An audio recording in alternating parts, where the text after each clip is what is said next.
Hello student, मैं आज आपके बीच में इंडिफरेंस कर्व का दूसरा पार्ट, उदासीनता वक्र का दूसरा पार्ट वीडियो लेके आया हूँ। पहले पार्ट में हमने देखा था कि उपयोगिता क्या होती है और मार्शल का उपयोगिता सिद्धांत क्या है, हिग्स का उपयोगिता सिद्धांत क्या है। इस पार्ट में हम लोग देखेंगे उदासीनता वक्र को चित्र के माध्यम से किस प्रकार से स्पष्ट किया जा सकता है। तो आइए हम लोग सबसे पहले, जैसा कि मैंने पिछली बार बताया था कि हिग्स की जो मान्यता है, जंक्शन है, उसमें दो वस्तु की बात की गई है, दो वस्तु के उपभोग से प्राप्त उपयोगिता की बात की गई है। तो उन दो वस्तुओं के विभिन्न संयोगों को हम लोग लेते हैं। तो यहाँ लिख देते हैं क्रम संख्या 1 2 3 4 5। 5 क्रम संख्या लेते हैं और उसमें हम लोग विभिन्न संयोगों को ले लेते हैं। सपोज ये भी 1 2 3 4 5 हो गया। और नेक्स्ट हम लोग लेते हैं ये गुड्स वाई ले लिए 10,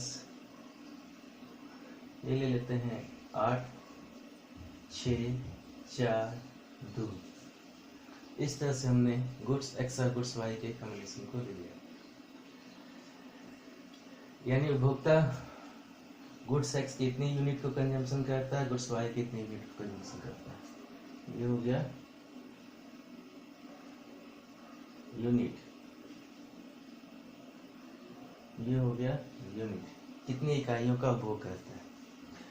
तो सबसे पहले एक इकाई x की और 10 इकाई y वस्तु के उपभोग करता है।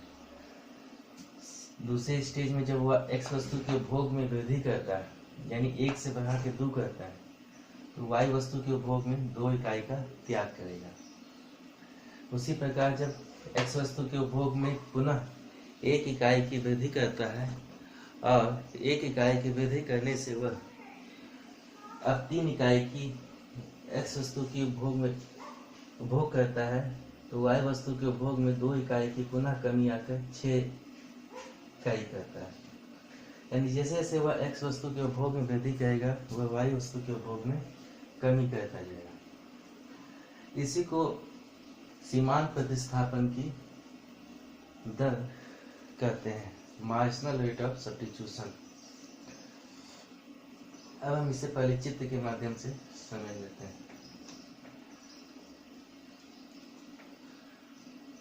यहाँ x दिखा देते हैं 1 2 3 4 5, 1 2 3 4 5। y ले लेते हैं 2 4 6 8 10, 2 4 6 8 10, ये y हो गया। सबसे पहले x की 1 इकाई, y की 10 इकाई। x यहाँ हो गया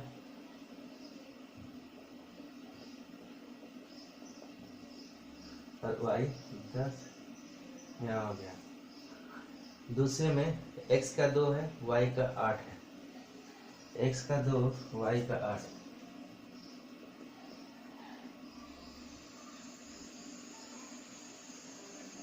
तीसरे में x का 3 है, y का 6 है।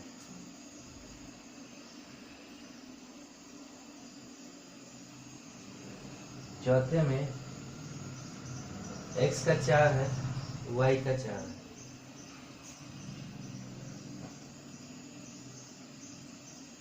पांचवे में x का 5 है, y का 2 है। इस पॉइंट का नाम दे देते हैं A1 A2 A3 A4 A5। अब इस पॉइंट को हम लोग ऐड कर देते हैं।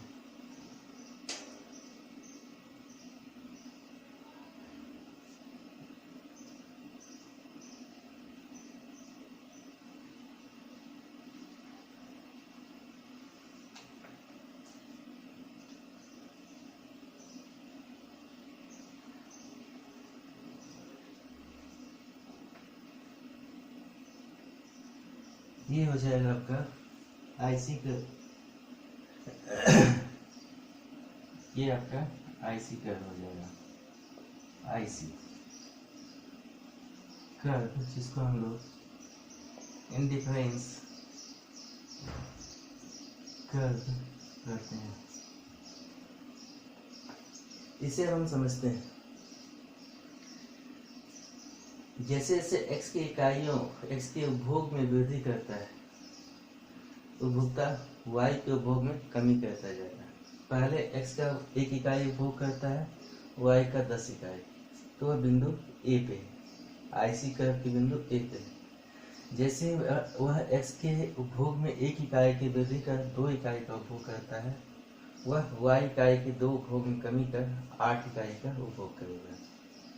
तीसरी स्थिति में x की 3 इकाई का उपभोग करेगा, यानी 1 इकाई के उपभोग में वृद्धि करेगा, तो वह y के पुनः 2 इकाई के उपभोग में कमी करके 6 इकाई ले लेगा, यानी 6 इकाई कर लेगा। यानी फिर x के 1 इकाई के उपभोग करता है तो 4 इकाई में आएगा, x का 4 इकाई होगा, और y के भी 2 इकाई के उपभोग में कमी आकर 4 इकाई हो जाती है।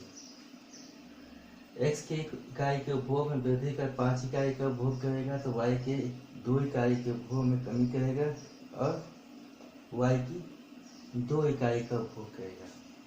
यानी प्रत्येक स्थिति में A1, A2, A3, A4, A5 में प्रत्येक बिंदु में उपभोक्ता x और y के अलग अलग कॉम्बिनेशन का उपभोग करता है। A1, A2, A3, A4, A5 का वह उपभोग करता है, और जैसे जैसे वह x वस्तु के उपभोग में वृद्धि करेगा, y वस्तु के उपभोग में कमी आएगी, जिसको हम लोग सीमांत प्रतिस्थापन की दर कहते हैं, मार्जिनल रेट ऑफ सब्स्टिट्यूशन के नाम से हम लोग जानते हैं।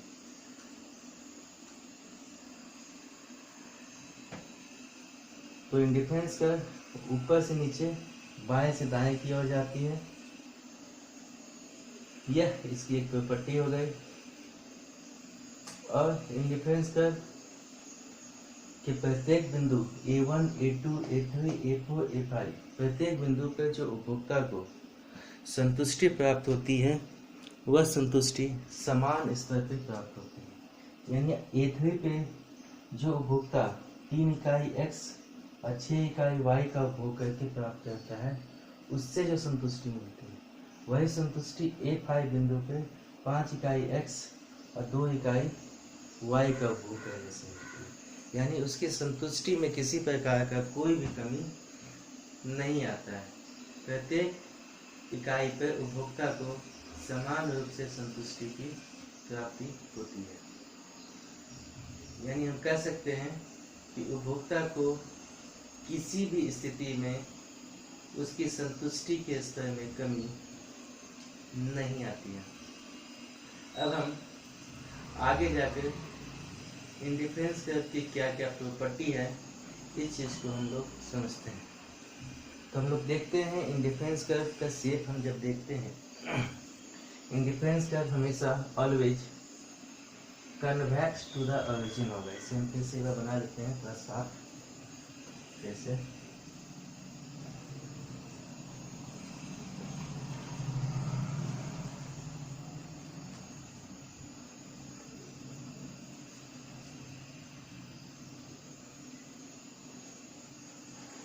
ये आईसी कर्व हो गया। Indifference curve always A1, A2, A3, A4, A5 indifference curve always convex to the origin होता है। कॉन्वेक्स टू द ओरिजिन होता है, यानी मूल बिंदु की ओर उन्नतोदर होता है। दूसरा प्रॉपर्टी इसका होगा, तो इस प्रॉपर्टी को हम लिख सकते हैं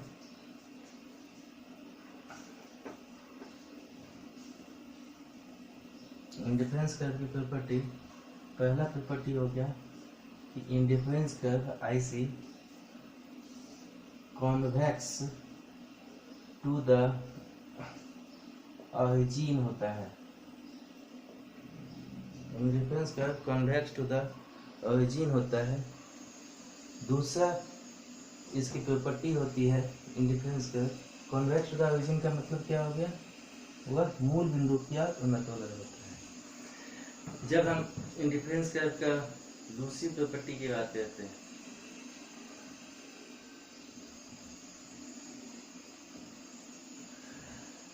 तो फर्स्ट प्रॉपर्टी हमने देखा कि indifference curve always convex to the origin. Convex to the origin का मतलब क्या होता है कि दो वस्तु के बीच में वह सब्स्टिट्यूट करता है, प्रतिस्थापन करता है। एक वस्तु को त्याग कर दूसरे वस्तु का उपभोग कर सकता है। इसमें किसी प्रकार की उसे कोई दिक्कत नहीं होती है। हमेशा दो वस्तु एक दूसरे के सब्स्टिट्यूट होते हैं, परफेक्ट सब्स्टिट्यूट होती है। तो फर्स्ट इसकी इंडिफरेंस कर्व की प्रॉपर्टी हो गई indifference curve convex to the origin. अब हम दूसरा प्रॉपर्टी इसका देखते हैं।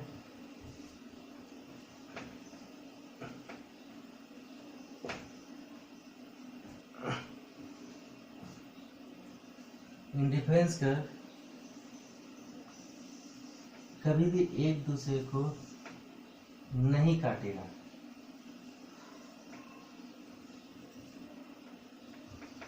Indifference curve never intersect each other, एक दूसरे को नहीं काटेगा। Never intersect each other। इस चित्र में हमने बनाया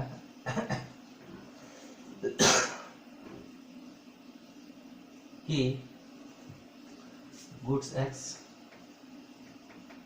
गुड्स y कि सपोज इंडिफरेंस कर्व एक दूसरे को किसी एक बिंदु E पर काट रहा है, तो हम जानते हैं जो इंडिफरेंस कर्व की एक और प्रॉपर्टी होती है कि higher indifference curve provide higher satisfaction and low indifference curve provide low satisfaction. इसलिए इस प्रॉपर्टी को देखने से पहले एक दूसरी प्रॉपर्टी को हम लोग देखते हैं। Higher indifference curve IC curve indifference curve provide higher satisfaction and lower indifference curve provide lower satisfaction.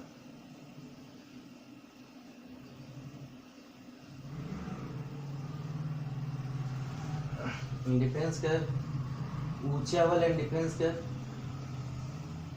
ज्यादा संतुष्टि देता है और नीचे वाला इंडिफरेंस कर्व कम संतुष्टि देता है।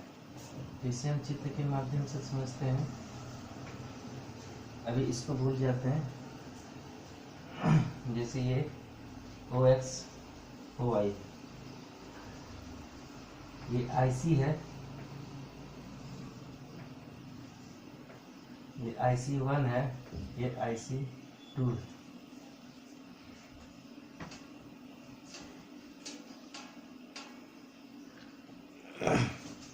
तो इस प्रॉपर्टी के अनुसार ऊंचा वाला उदासीनता वक्र अधिक संतुष्टि देता है और नीचे वाला उदासीनता वक्र कम संतुष्टि देता है। तो IC इनिशियल मान लिए, आरंभिक उदासीनता वक्र IC है, तो IC क्या करेगा, IC1 से ज्यादा संतुष्टि देगा और IC2 IC से ज्यादा संतुष्टि देगा। क्योंकि IC2 ऊपर में है, ऊपर वाला ज्यादा संतुष्टि देगा नीचे वाले से, नीचे वाला है तो नीचे वाला ऊपर वाले से कम संतुष्टि देगा। यानी ऊपर वाला उदासीनता वक्र ज्यादा सेटिस्फेक्शन देता है और नीचे वाला उदासीनता वक्र कम संतुष्टि देता है। अब हम इस पे आते हैं कि इंडिफरेंस कर्व कभी एक दूसरे को नहीं काटता है। तो हम सपोज करते हैं कि इंडिफरेंस कर्व एक दूसरे को काट रहा है, तो ऐसी स्थिति में क्या होगा, हम दो पॉइंट लेते हैं कि यहाँ एक पॉइंट ए एक पॉइंट बी। यदि इंडिफरेंस कर्व एक दूसरे को काटेगा तो हम जानते हैं कि इंडिफरेंस कर्व की उदासीनता वक्र के प्रत्येक बिंदु पर उपभोक्ता को समान संतुष्टि प्राप्त होती है। यानी जब IC1 की बात करेंगे, एट IC1 बिंदु ए और बिंदु ई पे समान संतुष्टि है, यानी satisfaction at point A is equal to point E, ये हो जाएगा। सेकेंड, एट IC जब हम लेंगे, at IC satisfaction at point B is equal to point E. उदासीनता वक्र के प्रत्येक बिंदु के उपभोक्ता को समान संतुष्टि मिलती है, यानी बिंदु ए पे जो संतुष्टि मिलती है वही बिंदु ई पे मिलेगी। जब हम IC1 की बात करेंगे, जो एक ये हो गया आपका। जब हम इंडिफरेंस कर्व IC की बात करेंगे तो सेकेंड केस में जो बी बिंदु पे मिलेगा सेटिस्फेक्शन वही ई पे मिलेगा। अब दोनों केस में ई और ई पॉइंट सेम है। जब ये पॉइंट कॉमन है, ये पॉइंट भी सेम होना चाहिए। तो ये दोनों से क्या निकलता है कि बिंदु ए और बिंदु बी पे भी समान संतुष्टि मिलना चाहिए। बिंदु ए और बिंदु बी से पे भी समान संतुष्टि मिलना चाहिए इस उदासीनता वक्र अगर काटेगा तो। यानी हमें क्या मिला,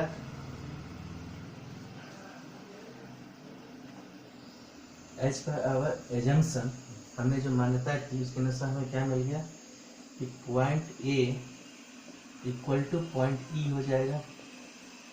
पॉइंट ए और पॉइंट ई पे समान संतुष्टि मिलेगी। लेकिन इंडिफरेंस कर्व का एक मान्यता कि higher indifference curve provide higher satisfaction and lower indifference curve provide lower satisfaction. यानी ऊंचा वाला उदासीनता वक्र अधिक संतुष्टि देता है और नीचे वाला कम देता है। लेकिन but as per our assumption, अपनी मान्यता के अनुसार, इस पर आवर एजम्पशन,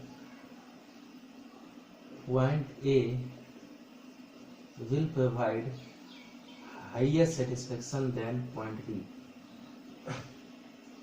ए बिंदु ज्यादा संतुष्टि देगा बिंदु बी के तुलना में। इसलिए ये मानना कि पॉइंट की इंडिफरेंस कर्व एक दूसरे को काटता है यह गलत है और ये कभी भी नहीं हो सकता कि दोनों इंडिफरेंस कर्व एक दूसरे को काटेगा और समान संतुष्टि प्रदान करेगा। ये कभी भी किसी भी स्थिति में नहीं हो सकता कि indifference curve will intersect each other.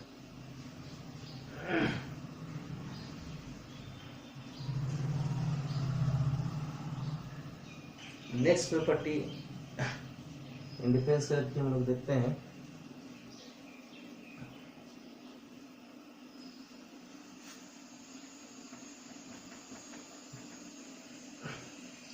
Indifference curve IC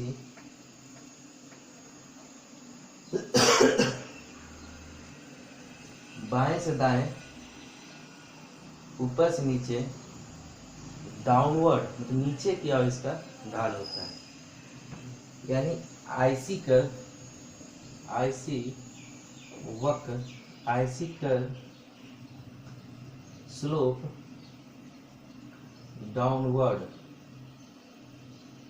नीचे की ओर फॉल होता है। यह बताता है IC कर्व ऊपर से नीचे, बाएं से दाएं की ओर इसका ढाल होता है। यानी स्लोप इसका उदासीनता वक्र का नीचे की ओर ढाल होता है। इसका आशय यह है कि जब भी उपभोक्ता एक वस्तु को छोड़कर दूसरी वस्तु के उपभोग में वृद्धि करता है तो ये स्थिति को वह दिखाता है। यानी उपभोक्ता जब x वस्तु के उपभोग में वृद्धि करेगा तो y वस्तु के उपभोग में कमी आएगी। जैसा कि हमने टेबल में पिछला बार देखा था, पहले यहाँ होगा, फिर यहाँ होगा, फिर यहाँ होगा। यानी अगर ये पॉइंट x1 है, ये y1 है, x2 है, ये x3 है, ये y2 है, ये y3, a1, a2, a3। यानी पहली स्थिति में जब उपभोक्ता y का अधिक उपभोग करता है y1 का, तो x का कम करेगा, x1 का उपभोग करेगा। लेकिन जैसे ही उपभोक्ता y1 के उपभोग में कमी कर देता है, यानी y1 y2 के तक कमी लाता है, तो x1 के उपभोग में वह x1 x2 की वृद्धि कर देगा। यानी वह अब x1 OH2 x गुड्स का उपभोग करेगा। उसी प्रकार जब वह y वस्तु के उपभोग में पुनः कमी कर OY3 किया जाता है, तो x वस्तु के उपभोग में फिर से वृद्धि कर OX3 कर देगा। यानी combination of one goods increase when consumer consume less amount of another goods. जब y वस्तु के उपभोग में कमी करेगा तो x वस्तु के उपभोग में वह वृद्धि कर देगा। यह इसकी एक मान्यता है। अब इसके हम और मान्यता की ओर देखते हैं। तो अभी तक हमने देखा कि इंडिफरेंस कर्व कन्वेक्स होता है, इंडिफरेंस कर्व कभी एक दूसरे को नहीं काटता है, इसका नेगेटिव ढाल होता है। ये सब इसकी प्रॉपर्टी हो गई। तो इस वीडियो के माध्यम से हमने आज देखा कि इंडिफरेंस कर्व की प्रॉपर्टी क्या है और इंडिफरेंस कर्व कैसा होता है। इस चीज़ को हमने जाना। Thank you.